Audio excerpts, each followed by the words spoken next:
Student welcome back to my channel Samrat academy. Student जितने बच्चे class 10th में और 18 फरवरी को मेरे प्यार हिंदी का पेपर देने वाले उनके वीडियो सबसे ज्यादा इंपॉर्टेंट है। मेरे प्यार आज मैं आप लोगों को हिंदी का एक वायरल पेपर बताने वाला हूं और यह वायरल पेपर आपके एग्जाम में 18 फरवरी को 100% यह पेपर बनने वाला है। कोड है मेरे प्यार यहाँ पे देख सकते हो 801 बीबी कोड है मेरे प्यार 70 नंबर का पेपर है और आज मैं आप लोगों को पूरा का पूरा 70 में 70 बिल्कुल क्लियर करा दूंगा। वो भी मेरे प्यारों बोर्ड एग्जाम की कॉपी कैसे लिखते हैं उस तरह लिख के लेकर आया हूं ताकि आप लोगों को आसानी हो पाए। मेरे प्यारों आप समझ पाओ कि बोर्ड एग्जाम में कॉपी कैसे लिखी जाती है, सेम टू सेम वैसे लिख के लेकर आइएगा ताकि आप लोगों का ओवरऑल 95% मार्क्स बिल्कुल क्लियर हो पाए हिंदी में। सबसे पहला जो काम करना है एडमिट कार्ड से वो है आप लोगों का अनुक्रमांक और यहाँ पे नाम अपना सही से डाल लेना है। और इस पेपर को हल करने के लिए आपके पास जो टाइम रहेगा वो रहेगा 3 घंटे 15 मिनट। 3 घंटे 15 मिनट के अंदर इस पेपर को सॉल्व करना होगा। नीचे निर्देश दिया गया, निर्देश पढ़ना बहुत ही ज्यादा कंपलसरी है। देखिए पहला निर्देश बोला कि प्रारंभ के 15 मिनट पर छात्रियों को प्रश्न पत्र पढ़ने के लिए निर्धारित है। बोला कि शुरू के 15 मिनट आपको टाइम मिलेगा इस पेपर को पढ़ने के लिए और 3 घंटे में इस पेपर को सॉल्व करना होगा। दूसरा निर्देश है कि सभी प्रश्न अनिवार्य है। इसमें जितने भी प्रश्न दिए गए हैं सारे के सारे प्रश्न करना जो है वो कंपलसरी अनिवार्य है। तीसरा निर्देश यह है कि यह प्रश्न पत्र 2 खंडों में खंड अ तथा खंड ब में विभाजित है। यह पेपर 2 खंडों में बना हुआ है। एक तो खंड अ जिसमें 20 ऑब्जेक्टिव क्वेश्चन रहेगा, एक आपका खंड ब जिसमें 50 नंबर के वर्णनात्मक प्रश्न रहेंगे। आगे चौथा निर्देश कि इस प्रश्न पत्र के खंड अ में बहुविकल्पीय प्रश्न है। कितने? 20 बहुविकल्पीय प्रश्न है जिसमें दिए गए 4 विकल्पों में से सही विकल्प का चयन करके OMR शीट पर मतलब उत्तर पत्र पर नीले अथवा काले बॉल पॉइंट पेन से सही विकल्प वाले गोले को अच्छी तरह से रंग कर देना है। इसका मतलब यह है कि खंड अ में 20 बहुविकल्पीय प्रश्न रहेगा और 20 बहुविकल्पीय प्रश्नों का उत्तर आपको OMR शीट पे देना होगा। 4 विकल्प रहेंगे, ऑप्शन ए, ऑप्शन बी और ऑप्शन सी और ऑप्शन डी। इन चारों में से जो भी सही होगा उसको OMR शीट एक से अलग से मिलेगी। ठीक है, एक पेज मिलेगा OMR शीट का, वहां पे हर एक क्वेश्चन का A B C D 4 option बने रहेंगे। जो ऑप्शन सही होगा उसको आपको ब्लैक या ब्लू पेन से रंगना होगा। क्लियर है? इतना चीज तो समझ में आ गया आप लोगों को। इसके बाद है कि खंड अ के बहुविकल्पीय प्रश्न हेतु प्रत्येक प्रश्न के लिए 1 अंक निर्धारित है और बहुविकल्पीय प्रश्न हेतु नकारात्मक अंकन की व्यवस्था नहीं है। अतः सभी प्रश्नों के उत्तर देने का प्रयास कीजिए। OMR शीट पर उत्तर देने के पश्चात संबंधित गोले को काटे नहीं तथा इरेजर, व्हाइटनर आदि का प्रयोग न करें। इसका मतलब यह मेरे प्यारों कि खंड अ में जो 20 बहुविकल्पीय प्रश्न है तो उनका उत्तर तो आपको OMR शीट पे देना ही है।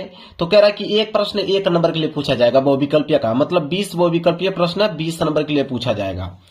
और कह रहा है कि OMR शीट पे जो उत्तर आप रंग देंगे न तो उसे मिटाना है न तो उसे काटना है। जो ऑप्शन आपने रंग दिया पहली बार में उसे पहली बार में रंग दिया, न तो उसे मिटाना है न तो काटना है। इसके बाद अगला है कि प्रत्येक प्रश्न के सम्मुख उनके निर्धारित अंक दिए गए हैं। मतलब हर एक प्रश्न के आगे लिखा हुआ मिलेगा कि प्रश्न 1 नंबर का है या 2 नंबर का है या 4 नंबर का है या 6 नंबर का है। जितना भी नंबर का कोई भी प्रश्न होगा उसके सामने लिखा हुआ मिलेगा। इसके बाद अगला है निर्देश मेरे प्यारे बच्चों, अगला निर्देश है कि खंड ब में वर्णनात्मक प्रश्न पूछे गए हैं। इसके लिए कुल 50 अंक निर्धारित है। देखिए खंड अ में तो 20 बहुविकल्पीय प्रश्न था, खंड ब में वर्णनात्मक प्रश्न रहेंगे कितने नंबर के लिए? 50 नंबर के लिए। इसके बाद अगला निर्देश है कह रहा है कि खंड ब के प्रश्नों के उत्तर यथासंभव क्रम अनुसार लिखने का प्रयास कीजिए। जो प्रश्न नहीं आता हो उस पर समय नष्ट न कीजिए। कह रहा है कि पेपर जब भी आप लिख रहे हो तो क्रम से लिखना चालू कीजिए। पहले प्रश्न पहला, इसके बाद दूसरा, इसके बाद तीसरा, इसके बाद चौथा, ऐसे क्रम वाइज प्रश्नों को लिखने के प्रयास कीजिए। अब जो प्रश्न नहीं आ रहा है उस पर समय नष्ट मत कीजिए, उसको छोड़ दीजिए, लास्ट में कर दीजिएगा। इसके बाद है लास्ट निर्देश कि वर्णनात्मक प्रश्नों के उत्तर देते समय सुंदर, स्पष्ट एवं पठनीय लेखन पर विशेष ध्यान दीजिए। कह रहा है कि जब भी आप वर्णनात्मक प्रश्न कर रहे हो, कॉपी पे लिखने वाला प्रश्न कर रहे हो तो आप ध्यान रखें कि सुंदर और पठनीय लेखन, मतलब ऐसा लिखिए कि एग्जामिनर उसको पढ़ पाए। इस बात को जरूर से जरूर ध्यान में रखिएगा। देखिए मेरे प्यारे जो पेपर यहां से स्टार्ट हुआ है, सबसे पहले आया हुआ है खंड अ और खंड अ में दिया हुआ है मेरे प्यारे जो बहुविकल्पीय प्रश्न 20 बहुविकल्पीय प्रश्न। पहला प्रश्न देखिए क्या है। पहला प्रश्न है यहाँ पे कि बादल की मृत्यु किसकी रचना है। तो बादल की मृत्यु जो मेरे प्यारे वो किसकी रचना है? तो वह जो रचना है मेरे प्यारे जो राम कुमार वर्मा जी की रचना है। किनकी है? राम कुमार वर्मा जी की रचना है। बी वाला ऑप्शन जो होगा बिल्कुल राइट आंसर हो जाएगा। 1 नंबर यहां से आप लोगों का फिक्स हो गया। इसके बाद दूसरा प्रश्न देखिए, इस प्रश्न को भी मैं पढ़ा चुका हूं कि किस कहानीकार की कहानियां मानसरोवर नामक से 8 भागों में संकलित है। कह रहा है कि किस कहानीकार की कहानियां जो है मानसरोवर नाम से 8 भागों में संकलित है। बहुत इंपॉर्टेंट प्रश्न पूछा है मेरे पास, जो 1 नंबर के लिए प्रश्न है। तो इसका राइट आंसर हो जाएगा प्रेमचंद्र की कहानियां मेरे प्यार। जो डी वाला ऑप्शन जो है बिल्कुल राइट आंसर हो जाएगा।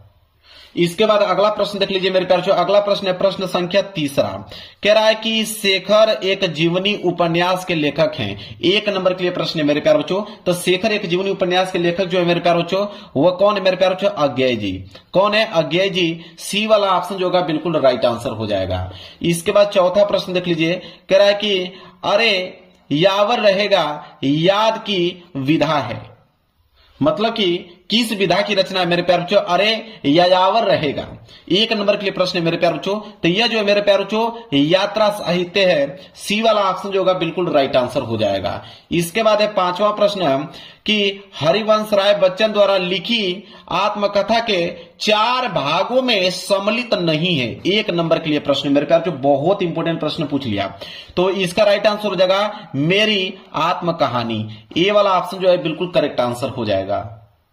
इसके बाद है प्रश्न संख्या 6। प्रश्न संख्या 6 है कि रीतिकाल की काव्य भाषा है। 1 नंबर के लिए प्रश्न है। तो रीतिकाल की जो काव्य भाषा है मेरे प्यार बच्चों, वह है आपका व्रज भाषा। कौन सी भाषा है? व्रज भाषा है। बी वाला ऑप्शन जो होगा बिल्कुल राइट आंसर हो जाएगा। 7वां प्रश्न है कि कवि भूषण की रचना नहीं है। 1 नंबर के लिए प्रश्न है। मतलब इन चारों ऑप्शनों से बताना है कि कवि भूषण की रचना कौन नहीं है। तो रामचंद्रिका मेरे प्यार बच्चों, रामचंद्रिका। ए वाला ऑप्शन जो है बिल्कुल राइट आंसर हो जाएगा। इसके बाद अगला प्रश्न है प्रश्न संख्या 8वां कि द्विवेदी युग नामकरण किस साहित्यकार के नाम के आधार पर किया गया है। 1 नंबर के लिए प्रश्न है। तो किस साहित्यकार के नाम पर किया गया है मेरे प्यार बच्चों द्विवेदी युग का नामकरण? बहुत इंपॉर्टेंट प्रश्न है। तो इसका राइट आंसर हो जाएगा महावीर प्रसाद द्विवेदी जी के नाम पर।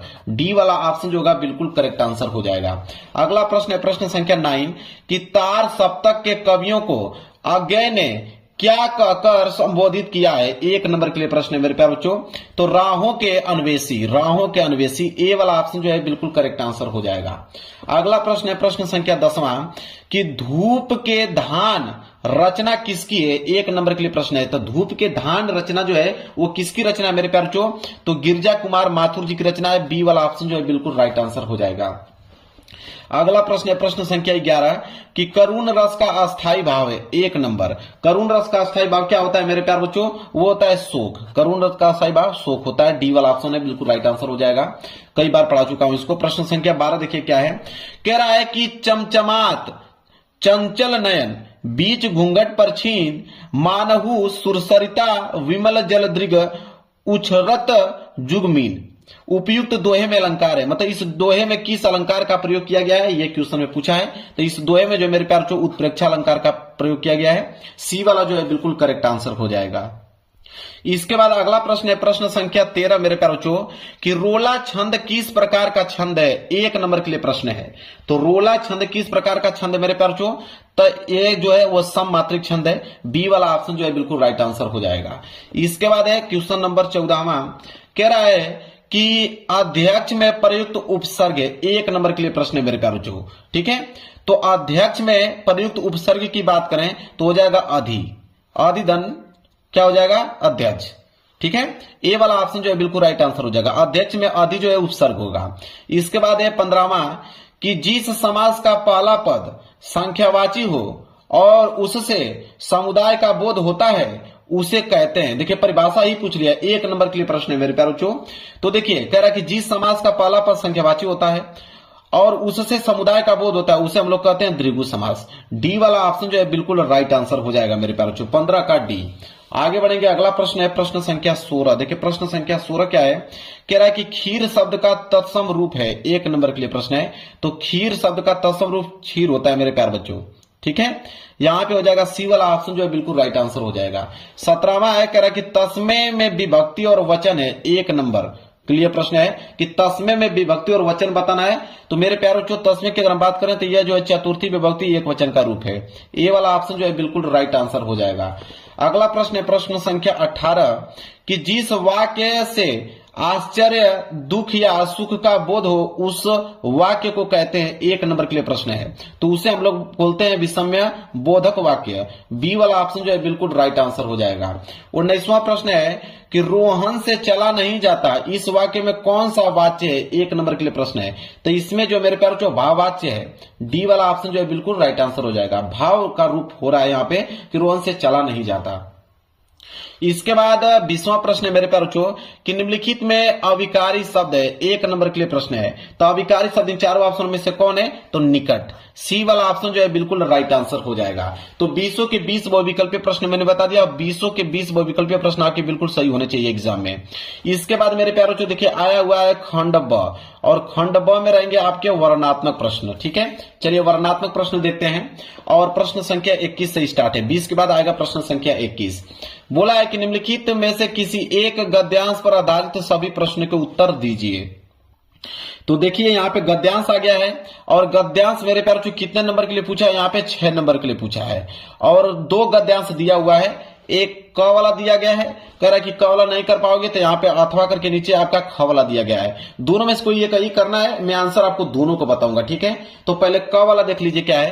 कह रहा है कि बहुत से लोग ऐसे होते हैं जिनके घड़ी भर के साथ से भी बुद्धि भ्रष्ट हो जाती है, क्योंकि उतने ही बीच में ऐसी ऐसी बातें कही जाती हैं जो कानों में न पड़नी चाहिए, चित्त पर ऐसे प्रभाव पड़ते हैं जिनमें उसकी पवित्रता का नाश होता है।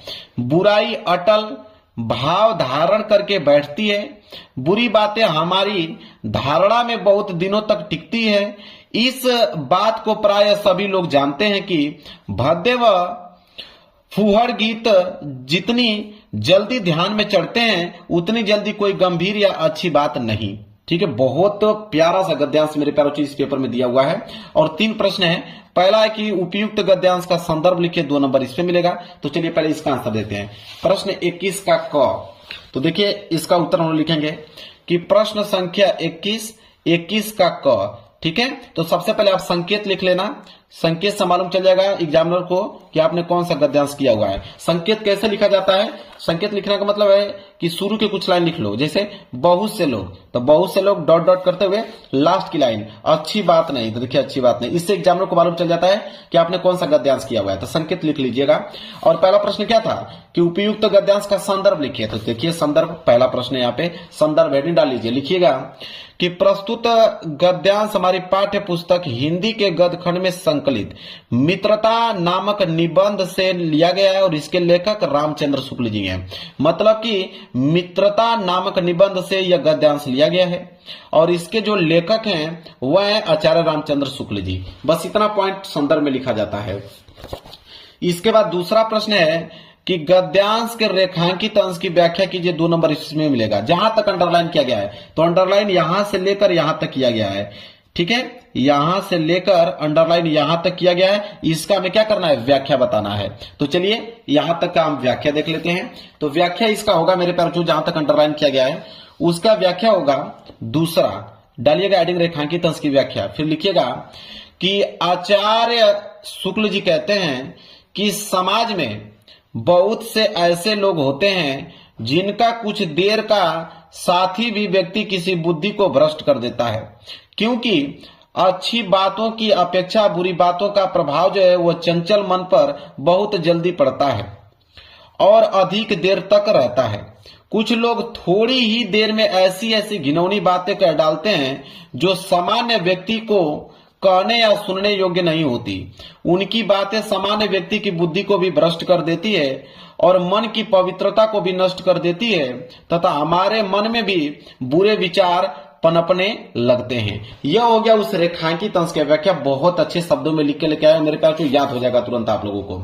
इसके बाद तीसरा प्रश्न है कि किस प्रकार की बातों का प्रभाव व्यक्ति पर जल्दी होता है, 2 नंबर इसमें मिलेगा कि किस प्रकार की बातों का प्रभाव व्यक्ति पर जल्दी होता है।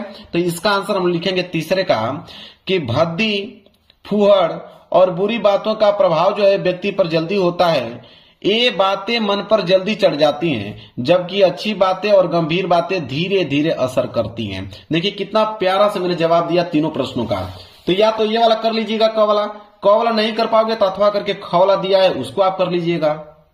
देखिए ख वाला है, इसको कर लीजिएगा। अगर उसको नहीं करना चाहते हैं तो ये वाला कर लीजिएगा, ख वाला, कि जो तरुण संसार के जीवन संग्राम से दूर है उन्हें संसार का चित्र बड़ा ही मनमोहक प्रतीत होता है। जो वृद्ध हो गए हैं, जो अपनी बाल्यावस्था और तरुणावस्था से दूर हट आए हैं, उन्हें अपने अतीत काल की स्मृति बड़ी सुखद लगती है। वे अतीत का ही स्वप्न देखते हैं।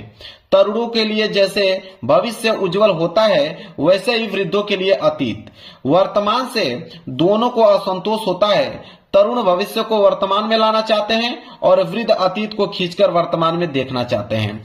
तरुण क्रांति के समर्थक होते हैं और वृद्ध जो होते हैं अतीत गौरव के संरक्षक। इन्हीं दोनों के कारण वर्तमान सदैव क्षुब्ध रहता है और इसी से वर्तमान काल सदैव सुधारों का काल बना रहता है। अब मेरे प्यार जो इसके नीचे भी 3 प्रश्न हैं। देखिए पहला प्रश्न है कि उपयुक्त गद्यांश का संदर्भ लिखिए। संदर्भ में 2 ही चीज बताना होता है कि किस चैप्टर से लिया गया, इसके लेखक कौन है। ठीक है, तो चलिए देखते हैं। यहाँ पे अथवा वाला, अथवा का ख के बाद आप एक संकेत लिख दीजिएगा ताकि एग्जामिनर को मालूम चल पाए। संकेत लिखने के बाद चलिए पहला प्रश्न देखते हैं। संदर्भ ये ने पूछा था, तो लिखेंगे कि प्रस्तुत गद्यांश हमारी पाठ्य पुस्तक हिंदी के गद्य खंड में संकलित क्या लिखूं नामक निबंध से उद्धृत है और इसके लेखक पद्मलाल पूनालाल बख्शी जी हैं। कहने का मतलब है कि क्या लिखूं नामक निबंध से यह गद्यांश लिया गया है। इसके लेखक पद्मलाल पूनालाल बख्शी जी हैं। इतना ही पॉइंट आपको संदर्भ में लिखना है। इसके बाद दूसरा प्रश्न है कि गद्यांश के रेखांकित अंश की व्याख्या कीजिए 2 नंबर। जहां तक अंडरलाइन किया गया था, अंडरलाइन यहां से लेकर यहां से स्टार्ट है और यहां पे समाप्त है। यहां तक अंडरलाइन किया गया, इसका हमें क्या करना है, व्याख्या बताना है। चलिए व्याख्या भी देख लेते हैं।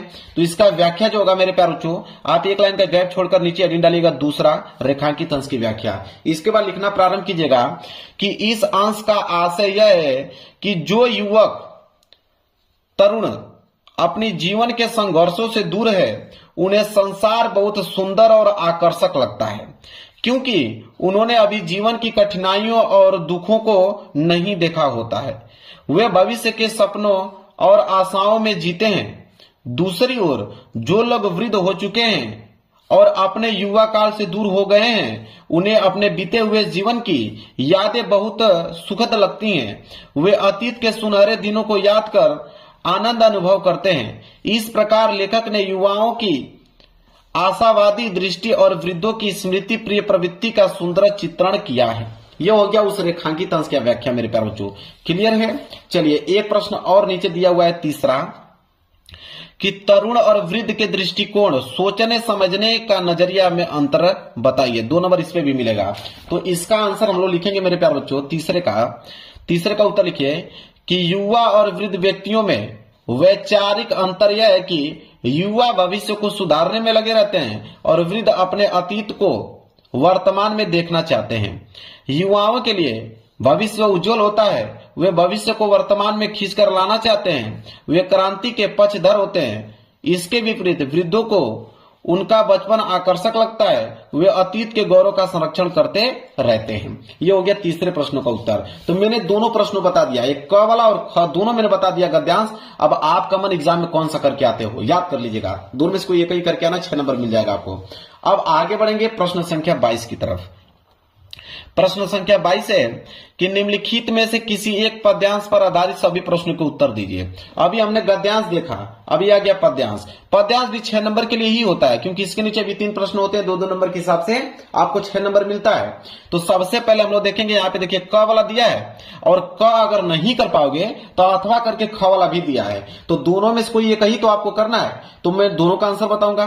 पहले क वाला देख लेते हैं। क वाला है कि उद्धम मन न भय 10-20, एक हुतो सो गय श्याम संग को औराधे इस, इंद्री शिथिल भई केशो बिनु जो दे ही बिनु शीस, आशा लागी रहती तन श्वासा जीवी कोटि बरिस, तुम तो सखिया सामन सुंदर के सकल जोग के ईस, सूर हमारे नंद नंदन बिनु और नहीं जगदीश। ठीक है, देखिए बहुत इंपोर्टेंट मेरे प्यार को यहाँ पे पद्यांश दे दिया आपके पेपर में। और यहाँ पे पहला प्रश्न बोला है कि उपयुक्त पद्यांश का संदर्भ लिखिए 2 नंबर। तो चलिए देखते हैं प्रश्न संख्या 22 का क का पहला प्रश्न। तो प्रश्न संख्या 22 का आप क कर रहे हैं, संकेत लिख दीजिएगा ताकि एग्जामिनर को मालूम चल पाए। संकेत लिखने के बाद आ जाइएगा संदर्भ में। पहला प्रश्न संदर्भ ही पूछा था ना, लिखिए संदर्भ में लिखिएगा कि प्रस्तुत पद्यांश हमारी पाठ्य पुस्तक के काव्य खंड में संकलित पद शीर्षक से उद्धृत है और यह महाकवि सूरदास जी द्वारा रचित सूरसागर महाकाव्य से लिया गया है। मतलब सूरसागर महाकाव्य से लिया गया है और सूरदास जी लिखे हुए हैं। बस इतना काम करना है। दूसरा प्रश्न कह रहा है कि गोपियां उद्धव द्वारा बताए गए ब्रह्मा ईश्वर की आराधना में स्वयं को असमर्थ क्यों बताती हैं? 2 नंबर इसका उत्तर लिखना पड़ेगा। चलिए इसका आंसर मैं बताता हूं दूसरे का।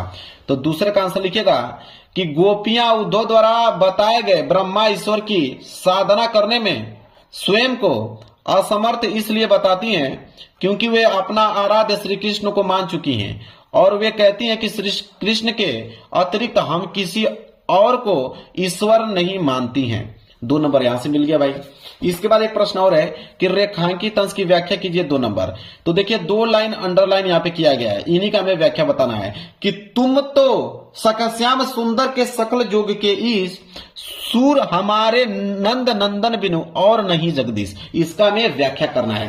तो देखिए 2 ही लाइन का व्याख्या करना है, कैसे आप इसका आंसर दोगे? तो तीसरा हेडिंग डालिएगा रेखांकित अंश की व्याख्या।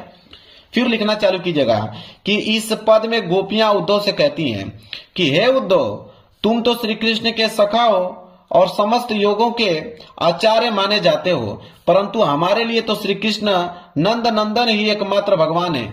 उन्हें सिवा की हम किसी अन्य देवता ईश्वर को नहीं मानते। मतलब उनके सिवा हम किसी अन्य देवता और ईश्वर को नहीं मानते हैं। हम सिर्फ पूजा करते हैं, हम सिर्फ आराधना करते हैं श्री कृष्ण की। क्लियर है? चलिए अगर ये क वाला नहीं करना चाहते हो कोई दिक्कत नहीं, पीछे आपका अथवा करके ख वाला दिया गया है, उसको आप कर लीजिएगा एग्जाम में। देखिए दिया हुआ है ना अथवा करके, यहाँ पे ख वाला, इसको आप कर लीजिएगा। ख वाला है कि सहे वार पर वार अंत तक लड़ी वीरवाला सी, आहुति सी गिर चढ़ी चिता पर चमक उठी ज्वाला सी, बढ़ जाता है मान वीर का रण में बलि होने से, मूल्यवती होती सोने की भस्म यथा सोने से। यह दिया हुआ है मेरे प्यारे बच्चों। ठीक है, पद्यांश। अब इसके नीचे भी 3 प्रश्न हैं। पहला कि उपयुक्त पद्यांश का संदर्भ लिखिए 2 नंबर। तो चलिए देख लेते हैं। तो यहां पे देखिए लिखा है अथवा करके ख वाला। तो ख वाला करने जा रहे हो तो पहले संकेत लिख लो। संकेत लिखना बता ही दिया हूं आपको। इसके बाद पहला प्रश्न संदर्भ लिखेंगे कि प्रस्तुत पंक्तियां हमारी पाठ्य पुस्तक हिंदी में संकलित झांसी की रानी की समाधि पर शीर्षक कविता से उद्धृत है और यह कविता सुभद्रा कुमारी चौहान द्वारा रचित त्रिधरा से ली गई है। कहने का मतलब है किस चैप्टर से लिया गया है? झांसी की रानी की समाधि पर। ठीक है, और इनके जो कवि हैं कौन लिखी है कवित्री? तो कवित्री सुभद्रा कुमारी चौहान जी लिखी हुई है। ठीक है, क्लियर है? इतना पॉइंट आपको संदर्भ में लिखना है। इसके बाद दूसरा प्रश्न है कि रेखांकित अंश की व्याख्या कीजिए 2 नंबर, जहां तक अंडरलाइन किया गया है कि बढ़ जाता है मानवीर का रण में बलि होने से, मूल्यवती होती सोने की भस्म यथा सोने से। इसका हमें क्या करना है? व्याख्या करना है। देखिए व्याख्या किस प्रकार करेंगे। तो देखिए यहां पे तीसरा प्रश्न है ना, तीसरा प्रश्न तो यहां पे तीसरा डालिएगा, यहां पे तीसरा डालिएगा। रेखांकित अंश की व्याख्या हेडिंग लिखिएगा कि कवित्री कहती हैं कि किसी भी वीर का सम्मान और गौरव युद्ध भूमि में अपने प्राणों का सर्वोच्च बलिदान देने से कई गुना बढ़ जाता है। रानी लक्ष्मीबाई का अंतिम संघर्ष और बलिदान उन्हें इतिहास में अमर बनाता है।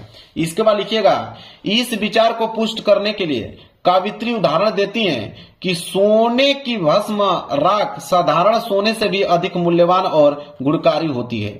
ठीक उसी प्रकार रानी का बलिदान भस्म के समान उनके सामान्य जीवन से कहीं अधिक पवित्र, उपयोगी और कीमती है। उनका बलिदान व्यर्थ नहीं गया, बल्कि इसने देशवासियों के हृदय में स्वतंत्रता की अग्नि और भी तेजी से प्रज्वलित कर दिया। क्लियर है? ये हो गया मेरे प्यारों उस रेखांकित अंश की व्याख्या। क्लियर है? चलिए, अरे दूसरा ही था ना, तो यहाँ पे दूसरा ठीक है, यहाँ तीसरे करने का जो थे दूसरा ही प्रश्न था ना। क्लियर, सही है। तीसरा प्रश्न क्या है कि आहुति सी गिर चढ़ी चिता पर चमक उठी ज्वाला सी, पंक्ति में कौन सा अलंकार है? यह हुआ तीसरा प्रश्न। तीसरा प्रश्न यहाँ पे लिखेंगे। तीसरा प्रश्न कि इस पंक्ति में उपमा अलंकार है। सिंपल कि इस पंक्ति में कौन सा अलंकार का प्रयोग किया गया? उपमा अलंकार का प्रयोग किया गया। बस इसके बाद मेरे प्यार जो दोनों मैंने बता दिया क और ख, दोनों याद करके चलिए गए, जो मन करेगा उसको लिख के आइएगा। अब आएंगे प्रश्न संख्या 23 की तरफ। देखिए प्रश्न संख्या 23 है कि नीचे दिए गए संस्कृत गद्यांश में से किसी एक का संदर्भ सहित हिंदी में अनुवाद कीजिए। अब आ गया संस्कृत का गद्यांश, और संस्कृत का गद्यांश 5 नंबर के लिए पूछा है। 2 नंबर संदर्भ पे और 3 नंबर हिंदी अनुवाद पे पूछता है। इसमें भी आपका 2 दिया है, एक क वाला दिया गया है, क वाला नहीं कर पाओगे तो अथवा करके पीछे आपका ख वाला दिया गया है। दोनों में से कोई एक ही करना है। मैं तो आंसर आपको दोनों को बताऊंगा, क और ख दोनों को बताऊंगा। तो पहले क वाला को देख लीजिए, क वाला यहां से लेकर यहां तक है, ये आपका क वाला, और क का संदर्भ सहित हिंदी में अनुवाद ही बताना है। तो प्रश्न संख्या 23 का क, तो सबसे पहला जो काम करोगे कि लिखोगे प्रश्न संख्या 23 का क, सबसे पहले लिखोगे संकेत। संकेत लिखने के बाद आप लिखोगे संदर्भ और हिंदी में अनुवाद, 2 ही पॉइंट बताना है। संदर्भ पे 2 नंबर, अनुवाद पे 3 नंबर। तो पहले संदर्भ देख लेते हैं कि प्रस्तुत गद्यांश हमारी पाठ्य पुस्तक हिंदी के संस्कृत खंड में संकलित देशभक्त चंद्रशेखरन नामक पाठ से अवतरित है। मतलब कि देशभक्त चंद्रशेखरन नामक पाठ से लिया गया है। और हिंदी अनुवाद की अगर हम बात करें तो इसका हिंदी अनुवाद होगा कि दुर्मुख यह दूसरा कोड़े का प्रहार हो, सिपाही फिर से चंद्रशेखर को मारता है, कोड़े से मारे जाने पर भी चंद्रशेखर बार बार भारत माता की जय हो ऐसा बोलते हैं। इस प्रकार उन्हें 15 कोड़े के प्रहारों से ताड़ित मारा किया गया, मतलब ताड़ित किया गया, मतलब उसे 15 कोड़ों से उन्हें मारा गया। जब चंद्रशेखर जेल से मुक्त होकर बाहर आते हैं तभी सभी लोग उनके चारों ओर घेर लेते हैं। बहुत से बालक उनके पैरों पर गिरते हैं और मालाओं से उनका स्वागत करते हैं। मेरे प्यार बच्चों, बहुत इंपॉर्टेंट मेरे प्यार बच्चों, यह संस्कृत का गद्यांश है। मैंने संदर्भ और हिंदी में अनुवाद दोनों बता दिया। अगर आपको यह नहीं याद हो पाता है कोई दिक्कत नहीं, अथवा करके पीछे आपका ख वाला दिया है उसको आप कर सकते हो। देखिए मेरे प्यार बच्चों, ख वाला दिया गया है भारतीय संस्कृति तु सर्वेंसा वाला, ठीक है, यहां तक है मेरे प्यार बच्चों, यहां से लेकर यहां तक दिया गया है, ये पूरा का पूरा है। इसका आप संदर्भ सहित हिंदी में अनुवाद बता सकते हो। इस पे 5 नंबर भी आपको मिल सकता है। दोनों में से कोई एक ही करना था, मैं आंसर दोनों को बता रहा हूं। तो चलिए यहाँ पे लिखोगे अथवा वाला, फिर लिखोगे ख वाला। ख के बाद मेरे प्यार बच्चों आप संकेत लिख दीजिएगा। मैं यहाँ पे लिखना भूल गया हूं, लेकिन आप संकेत लिख दीजिएगा एक बार, ताकि एग्जामिनर को मालूम चल पाता है कि आपने कौन सा किया हुआ है। इसके बाद पहला प्रश्न क्या था, संदर्भ, इसके बाद हिंदी अनुवाद। संदर्भ पे 2 नंबर, हिंदी अनुवाद पे 3 नंबर। संदर्भ देखिए लिखेंगे कि प्रस्तुत गद्यांश हमारी पाठ्य पुस्तक हिंदी के संस्कृत खंड में संकलित भारतीय संस्कृति नामक पाठ से अवतरित है। मतलब कि यहाँ पे भारतीय संस्कृति चैप्टर से लिया गया है। अगर इसका हिंदी अनुवाद देखें, ये जो पूरा का पूरा आप देख रहे हो, इसका हिंदी अनुवाद अगर हम करें तो इसका हिंदी अनुवाद होगा कि भारतीय संस्कृति सभी मतों धर्मों के लोगों के मिलने का स्थान है। समय समय पर अनेक प्रकार के विचार भारतीय संस्कृति में शामिल हुए हैं।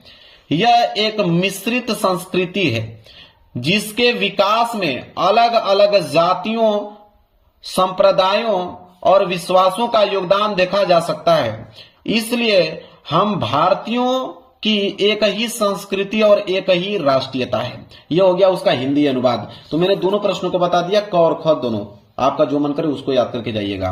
प्रश्न संख्या 24 बोला है कि नीचे दिए गए संस्कृत पद्यांश में से किसी एक का संदर्भ सहित हिंदी में अनुवाद कीजिए। अब संस्कृत का पद्यांश आ गया मेरे प्यार बच्चों। ऊपर हमने गद्यांश देखा, ये पद्यांश है। पद्यांश भी 5 नंबर के लिए पूछा गया है। 2 नंबर संदर्भ पे, 3 नंबर हिंदी अनुवाद में। इसमें भी देखिए एक ऊपर दिया है, एक नीचे वाला। कह रहा कि अगर ये वाला नहीं कर पाओगे तो अथवा करके नीचे दिया गया, इसको आप कर सकते हो। तो मेरे प्यार बच्चों, सबसे पहले अगर ऊपर करने वाला हो तो आप सबसे पहले लिखोगे प्रश्न संख्या 24 और 24 को लिखने के बाद संकेत लिखोगे। संकेत कैसे लिखा जाता है, यहाँ का कुछ लाइन ऊपर लिख दो, डॉट डॉट करते हुए लास्ट लाइन लिख दो। वही मैंने किया है। देखिए शुरू का मैंने कुछ लाइन और लास्ट लाइन लिख दिया ताकि एग्जामिनर को मालूम चल पाए कि आपने कौन सा किया हुआ है। इसके बाद यहाँ पे संदर्भ, यहाँ पे हिंदी अनुवाद। तो संदर्भ में लिखेंगे कि प्रस्तुत पद्यांश हमारी पाठ्य पुस्तक हिंदी के संस्कृत खंड में संकलित वीरा वीरेन पूजते नामक पाठ से अवतरित है। मतलब वीरा वीरेन पूजते नामक पाठ से लिया गया है। अगर हिंदी अनुवाद की अगर हम बात करें कि इसका हिंदी अनुवाद क्या होगा, तो इसका हिंदी अनुवाद होगा कि जो समुद्र के उत्तर में और हिमालय के दक्षिण में स्थित है वह वर्ष देश भारत नाम से जाना जाता है और वहां भारत में रहने वाली संतान लोग भारतीय कहलाती है। ये उसका हिंदी अनुवाद हो गया। अगर ये नहीं करना चाहते हो, नीचे करने वाला चाहते हो कि मानो हित्वा प्रिय भौतिक क्रोध हितमना सोचती कामर्थ हितवार्थमन भौतिक लोभ हितवा सुखी भवत। अगर इसको करना चाहते हो संदर्भ से हिंदी में अनुवाद, तो सबसे पहला जो काम करना पड़ेगा, अथवा करके संकेत लिखना पड़ेगा। जब संकेत लिख दोगे तो एग्जामिनर को मालूम चल जाएगा कि आपने कौन सा किया हुआ है। इसके बाद आप इसका संदर्भ हिंदी में अनुवाद का जवाब दे दीजिए। तो सबसे पहले संदर्भ लिखोगे। संदर्भ में लिखोगे कि प्रस्तुत संस्कृत पद्यांश हमारी पाठ्य पुस्तक हिंदी के संस्कृत खंड के जीवन सूत्राणी नामक पाठ से उद्धृत है। कहने का मतलब कि जीवन सूत्राणी चैप्टर से लिया गया है। अगर उसका हिंदी अनुवाद देखोगे तो उसका हिंदी अनुवाद होगा कि अहंकार को छोड़ने पर व्यक्ति सबको प्रिय बन जाता है, क्रोध को त्यागने पर उसे शोक नहीं होता, इच्छाओं को छोड़ने पर वह अर्धवान धनवान हो जाता है और लोभ को त्यागने पर वह सुखी हो जाता है। इस श्लोक में यह समझाया गया है कि जीवन में सुख और शांति प्राप्त करने के लिए हमें अहंकार, क्रोध, इच्छाएं और लोभ जैसी बुराइयों को त्यागना चाहिए। ये हो गया उसका हिंदी अनुवाद मेरे प्यारे बच्चों। चलिए अब आगे बढ़ेंगे प्रश्न संख्या 25 की तरफ। प्रश्न संख्या 25 है कि अपने पठित खंड काव्य के आधार पर निम्नलिखित प्रश्न में से किसी एक प्रश्न का उत्तर दीजिए। 3 नंबर के लिए खंड काव्य आ गया। अब मैं हमेशा से कहता हूं कि खंड काव्य मेरे प्यारे बच्चों जिला वाइज आता है। जो आपके जिला में पूछा जाएगा वही खंड काव्य आपको पेपर में करना है। दूसरा करोगे तो 1 नंबर एग्जामिनर नहीं देगा, इस बात को ध्यान में रखिएगा। तो या तो आप क्वेश्चन बैंक में किताब में देख लेना, या तो इसी वीडियो के नीचे कमेंट कर देना अपने डिस्ट्रिक्ट का नाम, अपने जिले का नाम। मैं आपको बता दूंगा कि आपके जिले में कौन सा खंड काव्य पूछा जाएगा, अन्यथा आपको किताब और क्वेश्चन बैंक में आसानी से मिल जाएगा। खंड काव्य बहुत सारे हैं। मुक्ति दूत है, ज्योति जवाहर है, अग्र पूजा है, यहाँ पे मेवाड़ मुकुट दिखाई दे रहा है आप लोगों को। इसके बाद जय सुभाष है, इसके बाद मातृभूमि है, फिर कर्ण दिया गया हुआ है, कर्ण के बाद करमवीर दिया गया है, इसके बाद तुमुल। इतने सारे दिए गए मेरे प्यारे बच्चों। इसमें से आपको वही करना होगा जो आपके जिला में पूछा जाता है। इसके बाद मेरे प्यारे बच्चों प्रश्न संख्या 26 का क देख लीजिए कि 26 का क क्या दिया हुआ है कि निम्नलिखित लेखकों में से किसी एक लेखक का जीवन परिचय देते हुए उनके प्रमुख रचना का उल्लेख कीजिए। जीवन परिचय तो सारे विद्यार्थियों को मालूम होगा, 5 नंबर के लिए जीवन परिचय है। 2 नंबर मिलता है मेरे प्यारे बच्चों रचनाएं पर, याद रखिएगा 2 नंबर तो मिल जाता है आपके रचनाएं पर, और 3 नंबर जीवन परिचय पे मिलता है। और 4 ऑप्शन दिया हुआ है जयशंकर प्रसाद, भगवत सन उपाध्याय जी, रामधारी सिंह दिनकर जी, जयप्रकाश भारती जी। 4 लोगों में से जिनका याद है किसी एक लोग का जीवन परिचय लिखना है। फिलहाल के लिए मैं आप लोगों को जयशंकर प्रसाद जी का बता देता हूं। इतना सिंपल बताऊंगा कि पूरे यूट्यूब चैनल पे कोई इतना सिंपल आप लोगों को बताया नहीं होगा। देखिए यहाँ पे लिखा है प्रश्न संख्या 26 का क जीवन परिचय जयशंकर प्रसाद जी का मैं बता रहा हूं, नोट कीजिए, बहुत सिंपल है। जीवन परिचय एनी डालने के बाद लिखिएगा कि जयशंकर प्रसाद को जो जन्म हुआ था वो सन 1889 ईस्वी में काशी के एक प्रतिष्ठित परिवार में हुआ था। इनके पिता का नाम था देवी प्रसाद तथा माता का नाम था मुन्नी देवी। बचपन में ही पिता की मृत्यु हो जाने के कारण इनकी प्रारंभिक शिक्षा घर पर हुई। घर पर ही इन्होंने हिंदी, अंग्रेजी, संस्कृत, उर्दू, फारसी का गहन अध्ययन किया। और आगे लिखोगे ये बड़े ही हंसमुख एवं सरल स्वभाव के थे। इनका बचपन सुखी से बीता, किंतु दानशीलता के कारण यह ऋणी हो गए। अपनी पैतृक संपत्ति का कुछ भाग बेचकर इन्होंने ऋण से छुटकारा पाया। अपने जीवन में इन्होंने कभी व्यवसाय की ओर ध्यान नहीं दिया। परिणाम स्वरूप इनकी स्थिति बिगड़ती गई और चिंताओं ने इन्हें घेर लिया और इनका शरीर क्षय रोग से पीड़ित हो गया। और सन 1937 ईस्वी में केवल 48 वर्ष की आयु में इनकी जो है मृत्यु हो गई। अब इतना सिंपल कोई नहीं बताएगा। रचनाएं में लिख दीजिएगा कमायनी, आंसू, लहर, झरना इत्यादि। याद हो गया आप लोगों को जयशंकर प्रसाद का जीवन परिचय, बहुत सिंपल मैंने बताया। चलिए आगे बढ़ते हैं। प्रश्न संख्या 26 का क हो गया यहाँ पे। चलिए अब है 26 का ख। 26 का ख है कि निम्नलिखित कवियों में से किसी एक कवि का जीवन परिचय देते हुए उनकी प्रमुख रचना का उल्लेख कीजिए। अब मेरे प्यार से ध्यान दीजिए, यहाँ पे 5 नंबर के लिए कवि का यहाँ पे जीवन परिचय आ गया, 2 नंबर रचनाएं पर, 3 नंबर जीवन परिचय पे। तुलसीदास का, बिहारी लाल जी का, सुमित्रानंद पंत जी का और श्याम नारायण पांडे जी का। 4 लोगों में से किसी एक का ही आप लोगों को मेरे प्यारों को जीवन परिचय लिखना है। तो फिलहाल के लिए मैं तुलसीदास जी का बता देता हूं यहाँ पे बहुत सिंपल तरीके से। देखिए 26 का ख जीवन परिचय, ठीक है, कवि का तुलसीदास जी का मैं बता रहा हूं जीवन परिचय। यहाँ पे हेडिंग डाल के लिखना चालू कीजिएगा कि गोस्वामी तुलसीदास जी का जो जन्म हुआ था सन 1532 ईस्वी को बांदा जिले के राजापुर गांव में हुआ था। इनके पिता का नाम था आत्माराम दुबे तथा माता का नाम था हुलसी देवी। कुछ लोग इनका जन्म स्थान एटा जिले के सोरो स्थान पर मानते हैं। इनका जन्म अमुक्त नक्षत्र में होने के कारण इनके माता पिता इन्हें त्याग दिया था। इनके गुरु स्वामी नर हरिदास ने इनका पालन पोषण किया। कहा जाता है कि इनके जन्म के समय इनके 32 दांत मौजूद थे। मतलब इनका जब जन्म हुआ था 32 दांत इनके थे। इनका विवाह जो है रत्नावली के साथ हुआ। ये अपनी पत्नी के प्रेम में बहुत अनुरक्त रहते थे, लेकिन पत्नी के डांट के कारण इनके मन में वैराग्य उत्पन्न हो गया और ये काशी चले गए। काशी के शेष सनातन नामक विद्वान से वेद पुराणों आदि का ज्ञान प्राप्त किया और इनकी मृत्यु सन 1623 ईस्वी में हो गई। रचनाएं की अगर हम बात करें तो रामचरितमानस, गीतावली, दोहावली इत्यादि इनकी महत्वपूर्ण रचनाएं हैं। अब इतना सिंपल आपको कोई नहीं बताएगा, तुरंत याद हो गया होगा मेरे पास।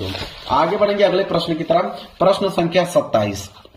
देखिए प्रश्न संख्या 27 क्या है मेरे प्यारे बच्चों कि अपने पाठ्य पुस्तक के संस्कृत खंड की पाठ्य पुस्तक से कंठस्थ कोई एक श्लोक लिखिए जो इस प्रश्न पत्र में ना आया हो। मतलब कोई एक ऐसा श्लोक लिखना है जो इस पेपर में ना आया हो। 2 नंबर आपको मिल जाएगा। चलिए मैं श्लोक आपको बता देता हूं। एक प्रश्न संख्या 27 में श्लोक में बता रहा हूं जो इस पेपर में नहीं आया है कि बंधम मरणम वापी जय वापी प्राज्ञा अभ्यत्र समो वीर वीर भाव ही वीरता। बहुत सिंपल है, तुरंत याद भी हो गया होगा मेरे प्यारे बच्चों। आगे बढ़ेंगे प्रश्न संख्या 28 की तरफ। कह रहा है कि आपके विद्यालय में खेल की सुविधाएं बहुत कम है। अपने विद्यालय के प्रधानाचार्य को पत्र लिखिए जिसमें खेल सुविधाएं उपलब्ध कराने का अनुरोध किया गया हो। 4 नंबर। अगर ये प्रश्न नहीं करना चाहोगे तो अथवा करके प्रश्न और नीचे दिया गया है, मैं आंसर दोनों को बता देता हूं। तो पहले ये वाला ऊपर वाला देख लो। तो जब इसको लिखोगे प्रश्न संख्या 28 को, सबसे पहले मेरे प्यारे बच्चों आप लिखोगे परीक्षा भवन गाजियाबाद। ठीक है, मतलब अपने यहाँ पे अपने विद्यालय का नाम लिखना है। विद्यालय का नाम हर एक स्टूडेंट लिख सकता है। ध्यान रहे अपने विद्यालय का नाम नहीं लिखना है कि जो अपना खुद जिस विद्यालय में पढ़ते हो उसी का नाम लिख दोगे, नहीं। आप मेरे प्यारे बच्चों इस तरह लिख सकते हैं जैसे परीक्षा भवन में लिखा है, इस तरह आप भी लिख सकते हो। परीक्षा भवन गाजियाबाद, दिनांक आप डेट इस तरह मेंशन कर सकते हो। फिर लिखना सेवा में, फिर कामा लगाओगे। फिर लिखोगे प्रधानाचार्य महोदय, क्योंकि प्रधानाचार्य को लिख रहे हो तो प्रधानाचार्य महोदय कामा लगाओगे। फिर लिखोगे विद्या शिशु निकेतन गाजियाबाद। ठीक है, मतलब यहाँ पे स्कूल का नाम मेंशन करना है। इसके बाद लिखोगे विषय में। ठीक है, विषय में लिखोगे कि विद्यालय में खेल कूद की सामग्री की ओर ध्यान दिलाने हेतु। इसके बाद महोदय, फिर कामा लगाओगे। लिखोगे कि सविनय निवेदन है कि मैं आपके विद्यालय की कक्षा 10 स का छात्र हूं। मैं आपका ध्यान हमारे विद्यालय में खेल कूद की सामग्री की अनुपलब्धता की ओर दिलाना चाहता हूं। दुर्भाग्य से हमारे कई छात्रों के पास खेलों में भाग लेने हेतु आवश्यक सामग्री नहीं है। यही कारण है कि हमारा विद्यालय प्रत्येक खेल प्रतियोगिता में पिछड़ जाता है। बैडमिंटन खेलने के लिए पर्याप्त रैकेट नहीं है।